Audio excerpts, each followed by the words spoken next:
Before I quit my job back in August, I forgot I did something petty and net nannied the workstations. This just got brought up to me via text from one of my old coworkers, and I had completely forgotten about it and thought I'd share it. For context, I live in the Midwest. I had a friend at my previous job who worked in IT. He was head of cybersecurity and licenses, while I was project manager for the site and ran the facilities. He and I had to work hand in hand frequently, as we had government contracts and had to log in visitors and get them vetted sometimes for a key fob to enter the facility.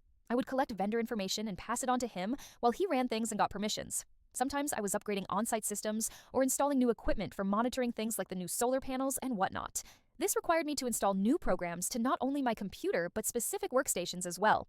Prior to this current job, I had worked for the government as a contractor, and my top secret clearance was a good selling point for me with this company, as it meant the IT department could work with me on things and use my own contacts I'd also established. I was also the IT manager and understood the lingo and nomenclature, so needless to say, my friend and I worked well with each other.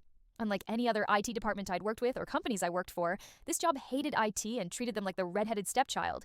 It hindered production, and they hated all the rules and procedures that came from them. More like a burden than preventive. The company gave them the lowest minuscule budget I'd ever seen and never took any of what they said seriously. They overworked them and made them come in on weekends or stay late, citing, "That's why their salary." I sympathized with them and tried my best to help or do the work for them, to take things off their plate. New access point needed installed? No problem, I'll use the scissors lift to do it. Need the Ethernet cable ran 100 yards from the roof to the hub? Sure, why not? The trust, my helping, and knowledge lead to my friend giving me admin access for me to install or debug programs for him while he was stuck in hours-long training sessions or meetings.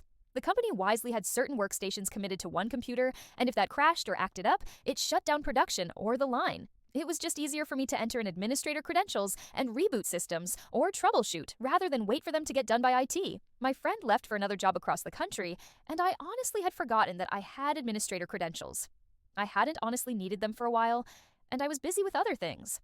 Because I was in charge of the facilities, I was generally the last one out every single day. The workers had a bad habit of leaving every light on, and the owner of the company would get triggered by it. It was just easier for me to stay 20 minutes after the end of my shift and close up shop after the stragglers or people finishing jobs. My last day wasn't any different than normal, but with one small difference. I heard voices this time while I was closing up. I followed the source, and one of the workstations was left unlocked and blaring on his webpage, Fox News on one page and Newsmax on the other. Employees had been warned about this tons, and the person whose station I was at was a shit person to me. An evil idea came over me, and then I remembered that I had administrator credentials. I went to the web settings and started blocking those sites. Out of curiosity, I went to another workstation and found their browsing history was the same. So I proceeded to do the same thing.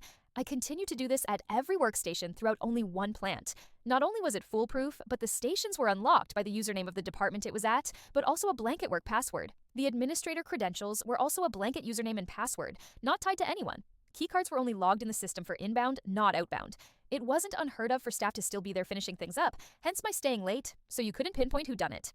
The timestamp for admin access might give it away, but there's no cameras on the facility. IT is generally one of the last ones out as well. They could check the logs all they wanted. It was a different team than when my friend was there, and they didn't know I had admin access. Hell, even I forgot I did too.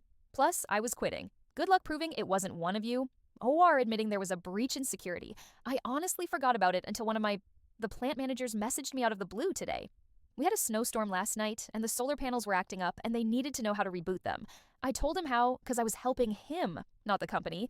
So we started catching up, and I asked how the skeleton shift was working for them. He said fine, but they'd been trying to fight a glitch in the matrix for a few months now. The weekend crew was hit with layoffs because of the winter and these tariffs. They're running a crew of 3 on the weekends, and they've been doing okay, but their chief complaint is they can't use certain websites for some reason. Since IT was overworked and it was just the weekend shift complaining, it was deemed a low priority, but apparently it's starting to piss more and more people off, and they're now unintentionally throwing themselves under the bus. If they're complaining they can't watch Fox News, etc. on shift instead of working.